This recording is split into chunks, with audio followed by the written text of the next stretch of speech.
Well, let's get into it. Oh, you want to have an episode about it, or? Yeah, let's just talk about it. Cool. 'Cause I feel bad. I already feel bad. You feel bad because you're going to tear it apart? Not because I want to, or because I have any joy in that. Feels like you kind of. I can see your erection. Well, if I got in trouble over it, never mind. I don't know, Keith.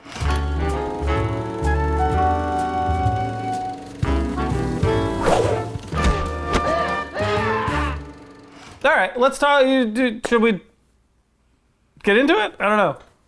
No. Yeah. So this one time, Keith was like...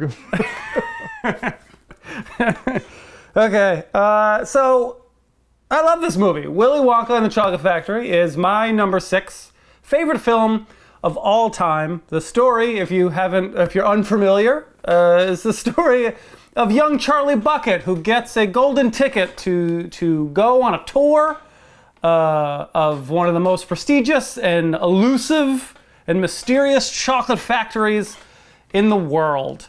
And chaos and hijinks and comedy and even a little darkness creeps in and takes over. And it just leads to a world of mischief and excitement and fun.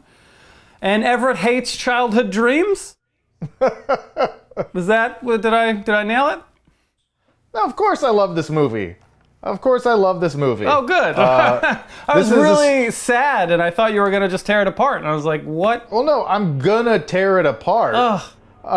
Because I don't, because that's what we do, I guess. I guess we tear each other down like friends normally do. The film is, I don't know, this is a really hard film to talk about, I think. As I rewatched it, it's a hard film to talk about because I love this film. I adore this film. I think anyone that was a child when they saw this film feels that same way. But we have to have something to talk about. That can't be the end of the episode. I don't know. I feel like you're pretty short. You love it. I love it. The end. Well, yeah, great. Done. Save time on that one. Yeah. No, it's not like... I don't think it's a super well-constructed film. There's a lot of things you can nitpick about. And I think the more interesting thing here is, I've thought a lot about this, is the fact that this is on your top 10. I think one... So much about you as a person.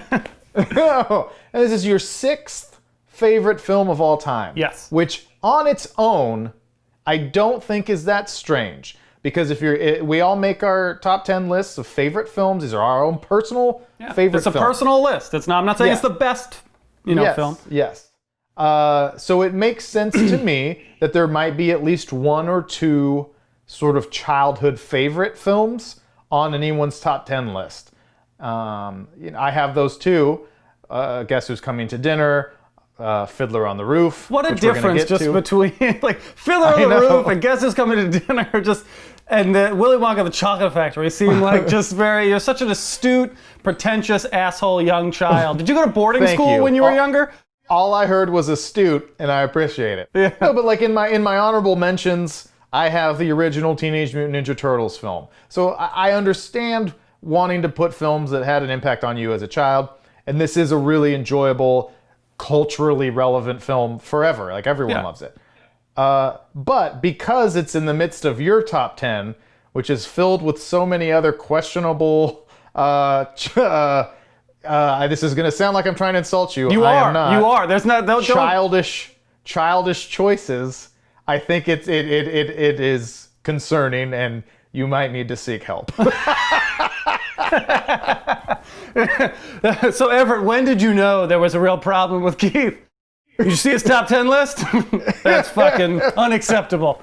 Lock this guy up. No, I don't understand why this is causes such for concern. I mean, you want to point to other films, but not this film, just because this film is timeless, in my opinion. Like, this film will be on lists forever.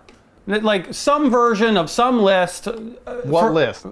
Just any. I'm just saying, it will be talked about forever. But I'll just start with the main reason I love this film is Gene Wilder.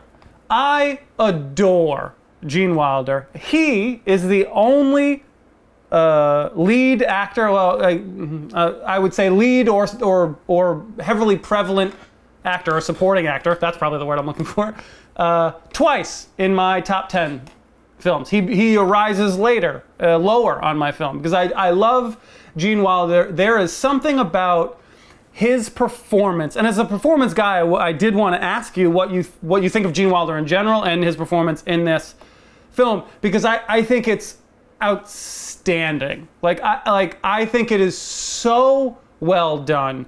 He is so good in this film as this character. It's unbelievable the amount of like innocence and childlike wonder that he exudes, but also a level of darkness and also a level of mystery.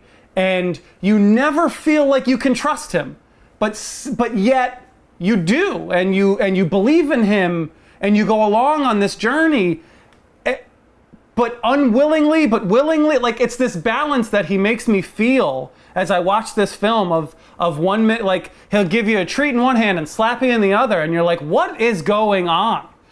And I fucking love it. And I absolutely adore his performance. If there was another person playing this film, I probably wouldn't like it as much. Not nearly as much, but it probably wouldn't. It'd just be like, yeah, that was fun, whatever. But his performance because he's just the heart of it, and that he justifies the aura that is around the chocolate factory. I mean, one of the criticisms you may have, and a criticism I may have too, is it takes 45 minutes to get to the chocolate factory. Like there's a lot going on before that isn't that great. Cheer up, Charlie. Yeah, that song is fucking brutal. Come on, Charlie. I don't like that song at all. No one does. That's everyone's least favorite part of that film. But there's so much buildup, and so much. He makes it believable that person would encapsulate and capture the world's imagination. That's how good of a performance he gives. And I could talk about it for hours, but I won't, and I'll just let you destroy my childhood. No. Yeah, I think that anyone that begins to speak about this film and doesn't say that Gene Wilder is the best part is insane, and you can't trust them. I think it's so that should be the most non-confrontational take about this whole thing. Is it's a phenomenal performance of a phenomenal character that really. I mean, we don't have any other basis for comparison, but I don't even want to imagine what it would be like with anybody else. The best kind of prize is a surprise. Well, we do have Johnny Depp. Yeah, we have a horse shit Johnny Depp I've never seen that film because I have self-respect and I also respect the original. Yeah. I've seen clips and I get a taste of bile I won't watch in my mouth. Yeah, I won't even fucking watch it. And I like Johnny Depp just in general. Like, generally speaking, I don't love him. But I can't, and Tim Burton, I'm okay with Tim Burton as well, but like I wouldn't, it's blasphemy, and I can't accept it as a plausible film. It just doesn't exist, in my opinion.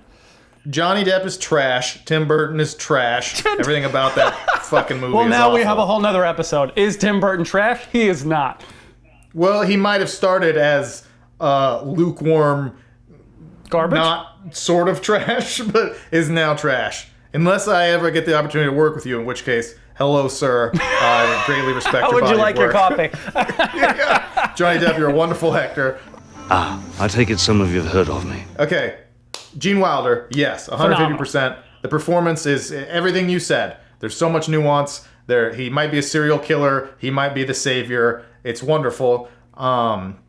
I think, much in the way I was describing Royal Tenenbaum, I think that Willy Wonka, as portrayed by Gene Wilder, one of the best 10 or 15 characters in cinematic history. It's just so enjoyable. Without him, the film is truly awful. And I mean that, he is the film. He is the reason to watch the film. He is really not quite the soul.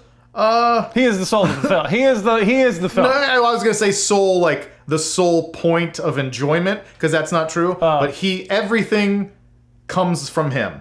And I was thinking about that last night, the fact that he doesn't come into the film until 45 minutes. And I almost simultaneously have a problem with that and love that at the same time. Yeah. Because I think it does allow for a really great build-up structurally within the story to, oh my gosh, oh my gosh, oh my gosh, oh my gosh. So that moment he limps out of the factory, you're really like, you're ready and you're primed up. Yeah. But I also can imagine a film where he comes in 20 minutes into the film because they get to the factory earlier, and then you have more time with Gene Wilder as Willy Wonka, and that's awesome. Everything about the film is charming to me. It's charming is the best way I can describe it. So I love that it's a real set, it's real rooms, it's real. The Oompa Loompas are, real people. Like they're like, in the Johnny Depp one, I know they weren't. So I love that it's a tangible thing. And even more to that point, which is I'm sure something that you've read as we Google the same things continuously. The director for this film did a lot of, and even with Gene Wilder was a big advocate of doing things in real time, rehearsing them differently and doing things, on live takes differently, keeping the element of surprise for child actors who were not actors, and to keep emotions real and to capture real moments. So when they opened the doors and they let the kids run in for the first time, that's real. They had never seen the candy land for what room before. So they come in and they're really mystified. They're really like, oh my God. And I know that in my head, and it just adds again to this charm and this tangible quality that comes to this film that helps me fall in love with all of it. Yeah. Well, I'm not going to disagree with any of that. I mean, I'm a huge proponent of practical sets and practical effects.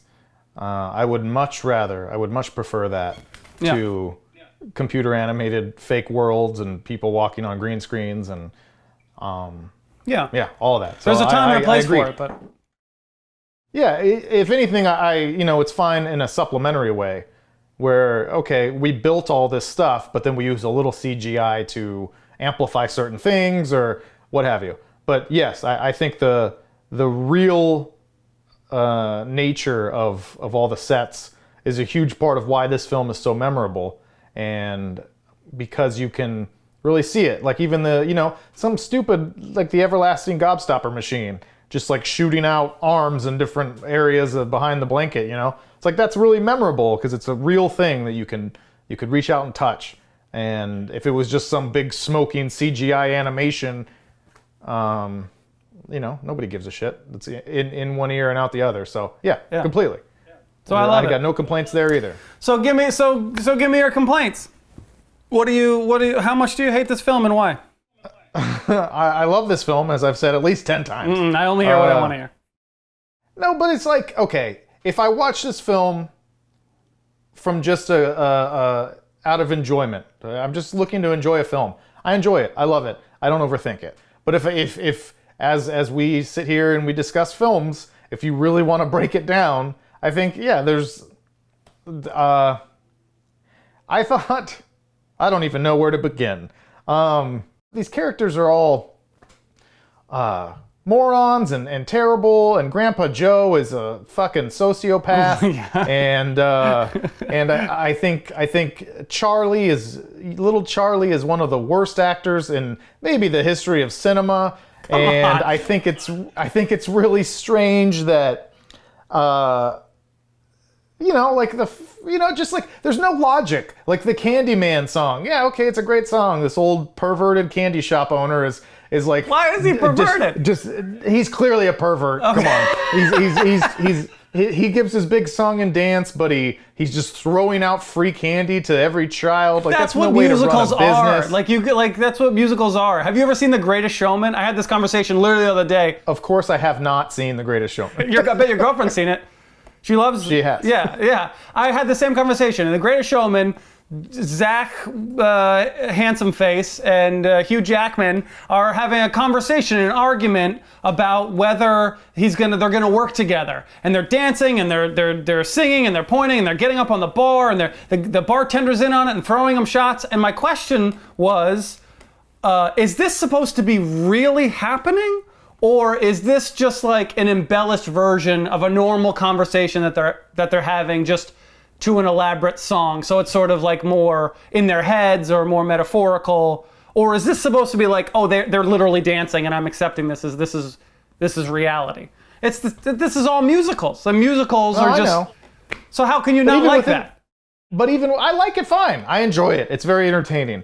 Watching this, this felon, this pedophile. No, unbelievable. But even within the context of the story, then, like, it's so strange that like all these kids are getting all this free shit, and he's just letting them ransack the place. But Charlie is outside because he's poor, and he's looking in. It's like, just go inside, Charlie. No, go get some candy. This guy's candy. This guy is just fucking shoving it down kids' throats in here, in more ways than one. And I just think it's. This is the hell you want to. Let me tell you, I got a bad feeling about that guy. I don't trust him. Unbelievable. No, but it's just things like that. And then another complaint, while I'm just ranting incoherently here, is like, I think after they finally get to the factory, you've spent, you've introduced all these characters, all these other children and their families over the course of this first 45 minutes. But the story is clearly about Charlie. He's the focal point. Yeah. But then he just sort of melts into the background for that first half hour or so of being at the factory. Well, because it's no longer about him. I forgot he was even there until Grandpa Joe's like, let's steal some of this flying potion. And it's just like, oh yeah, Charlie's here. Why is Grandpa Joe saying let's steal drinks? Let's take a drink, Charlie. Nobody's watching. Yeah. It's like, that's a whole nother issue. But to me, it's like Charlie's your main protagonist, and he is the least interesting character by far in that film. And he just disappears into the backdrop to let these more talented, interesting, funny performers rise to the surface. And so I just think, like, what the hell, man? Technically, you may be right, but the film works. The best version of this film works the way that it's presented, because Willy Wonka is the character everyone wants to know about, but he can't be the main character that we're following, because then he would have no mystery. So he can't be the guy. He's got to be introduced the way that he is at the factory, in his house, and you're sort of overwhelmed, so you have to come in through another vehicle. So you come in through Charlie and his perspective. So that's why the film is so long. I mean, the film's long. It's over 2 hours, I want to say, right? No, it's just over 90 minutes, I think. Is it? I thought it was a little bit over 2 hours. Never mind, but it just feels really long.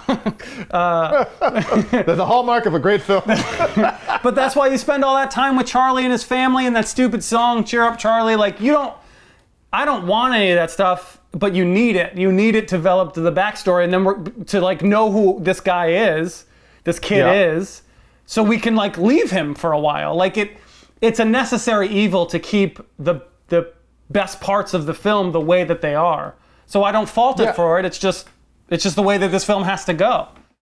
No, structurally, I agree. I am not. I don't disagree with anything you just said, but Charlie doesn't have to be the most bland, vanilla, cheese guy little boy of all time. And then he doesn't have to. Point though. I'm just going to defend the film for the sake of defending the film.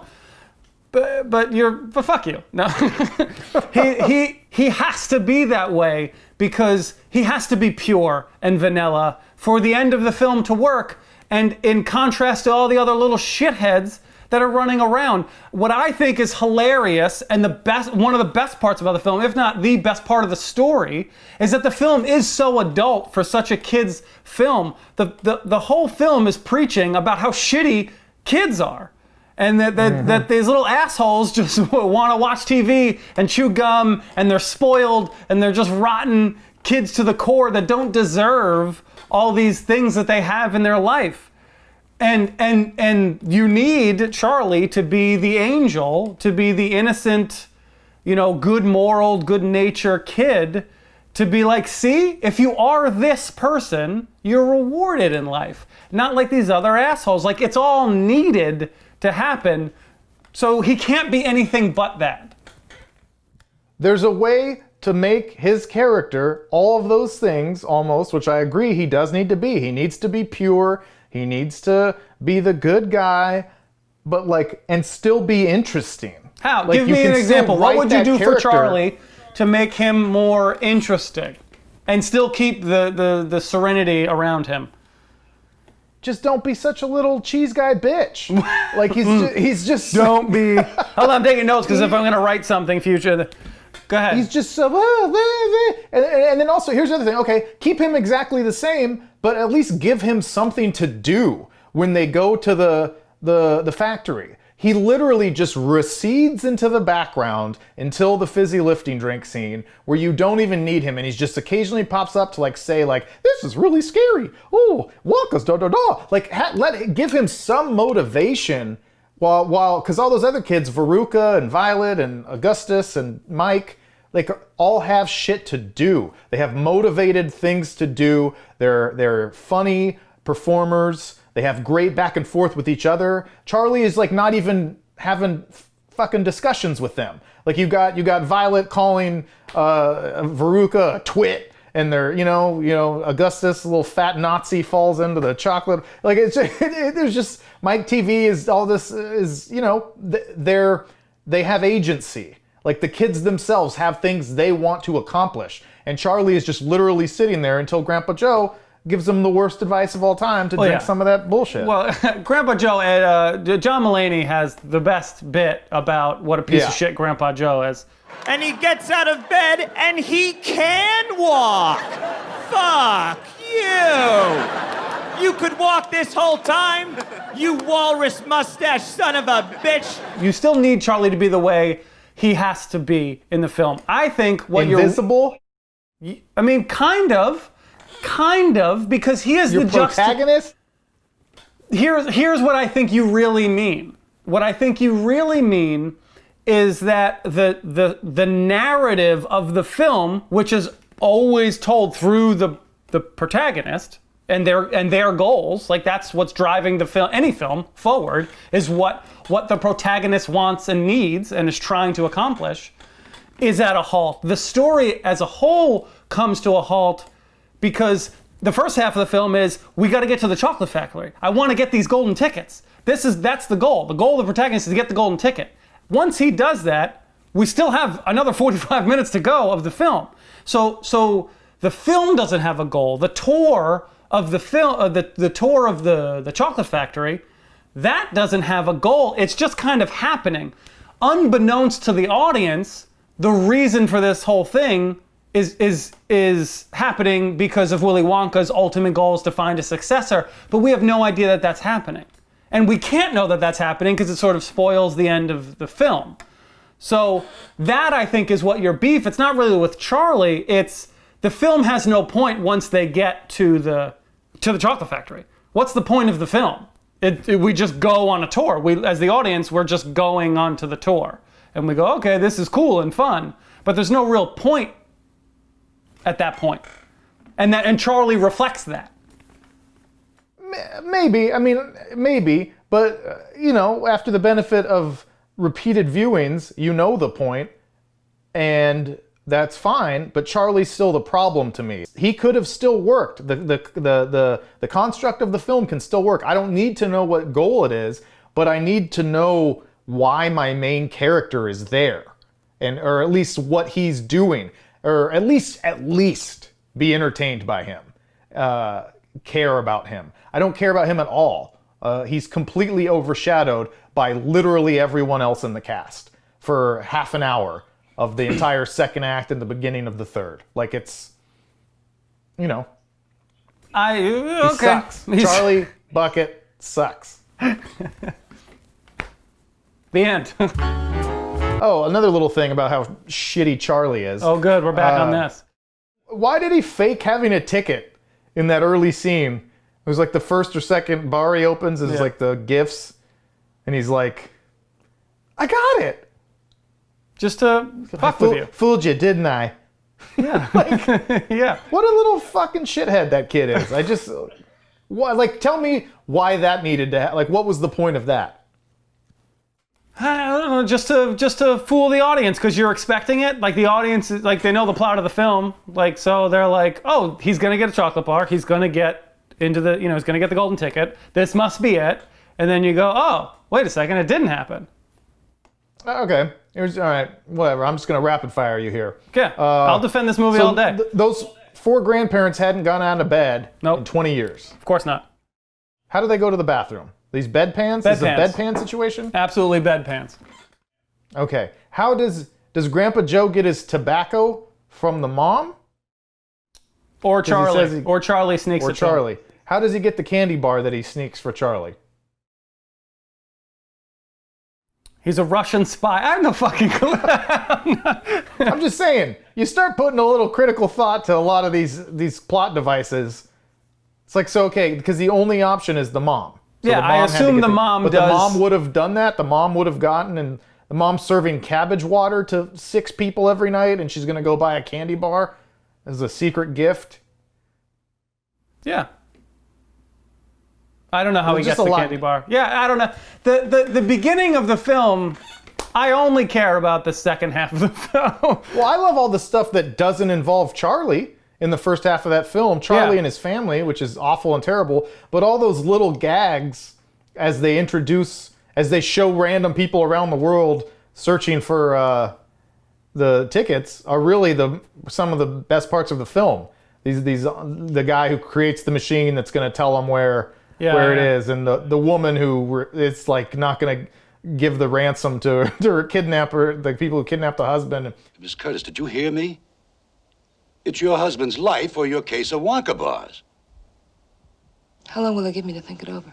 I like Charlie's teacher. I think Charlie's teacher is a really random, funny character that just has these weird bits of British comedy just sprinkled in. Like, I've decided that what we're going to learn, the test we take on Friday is now going to be on Monday before we've learned it. And it's like nothing to do with the film, but it's just this funny, stupid bit. Yeah, like, that stuff's all great. I love that stuff too. You're right. What I mean is this Charlie's family stuff.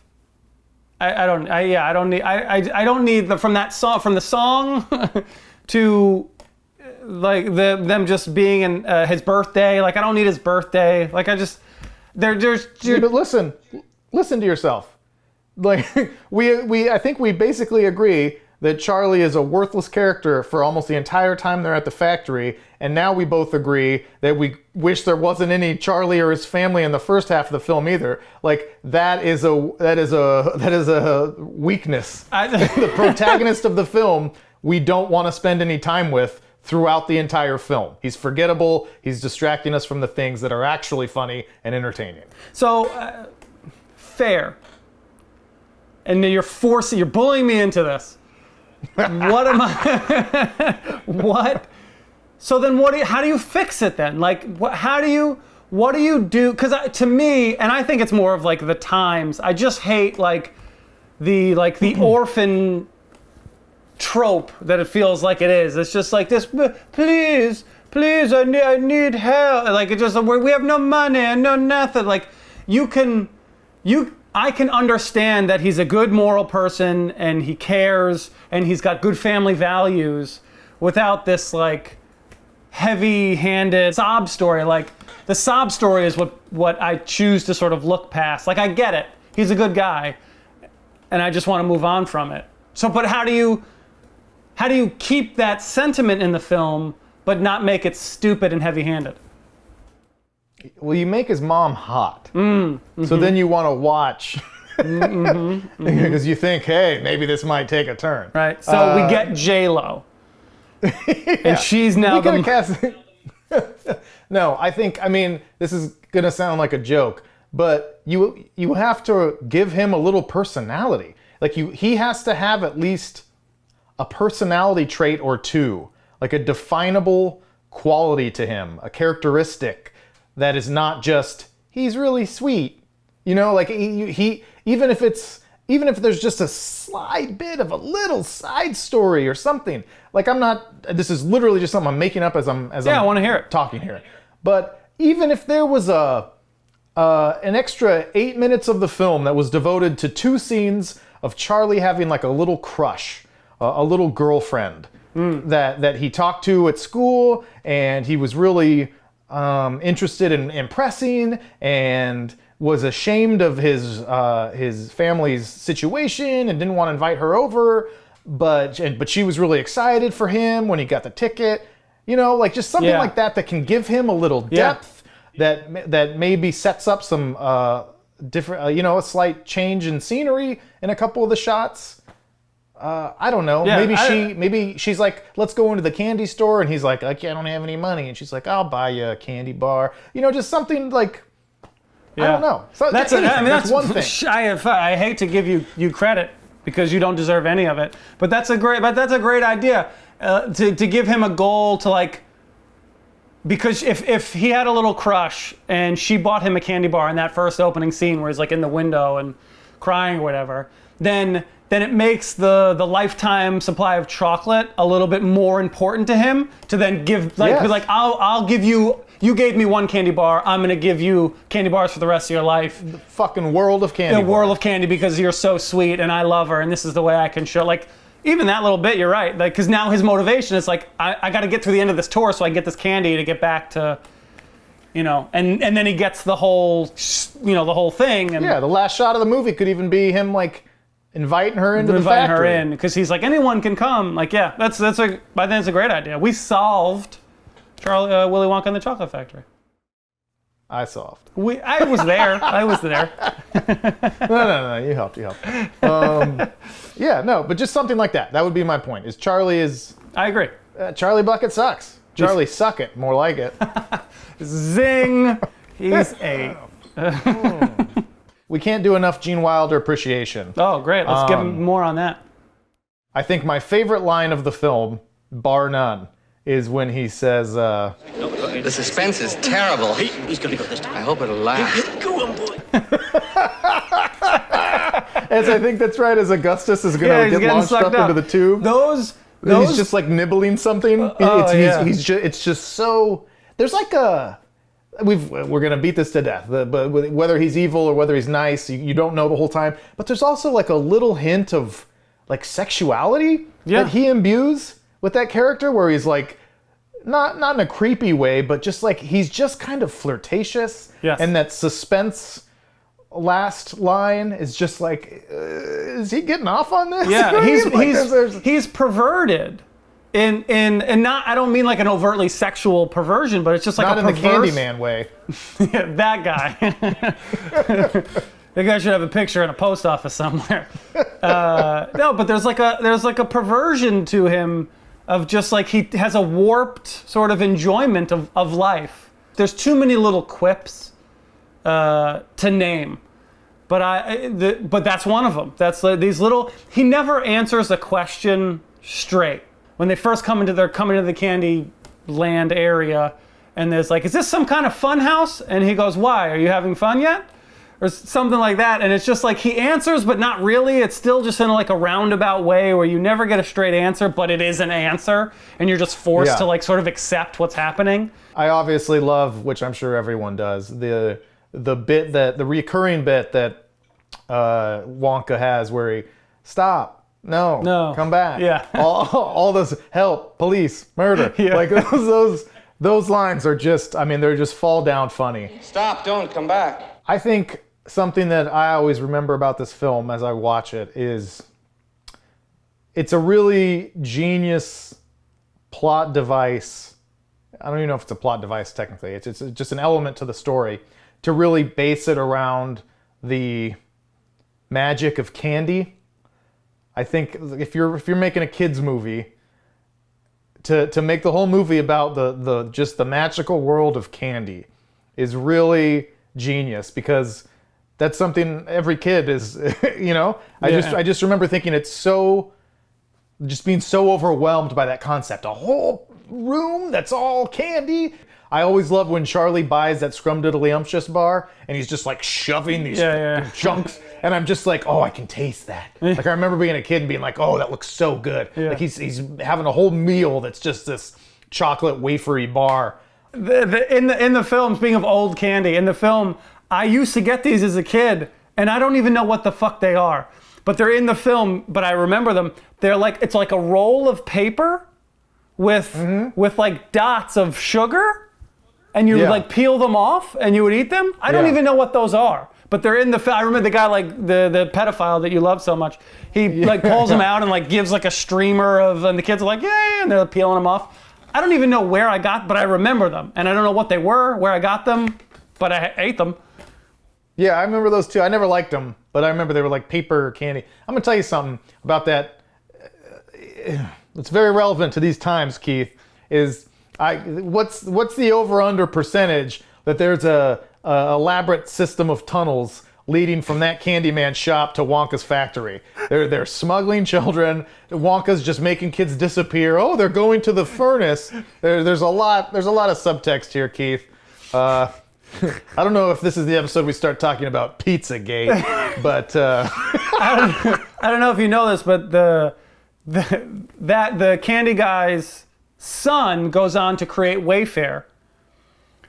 And Wayfair. Oh God! I was honestly like, that's so funny. You had me for like, I was like, wait a minute, what's he saying? Google it. Just Google Wayfair and the rest of what we've been talking about if you missed that joke. Go buy a pillow for $7,000. It's called the Wonka. Like the Candyman. Oh no! We got aboard. We gotta get out of here.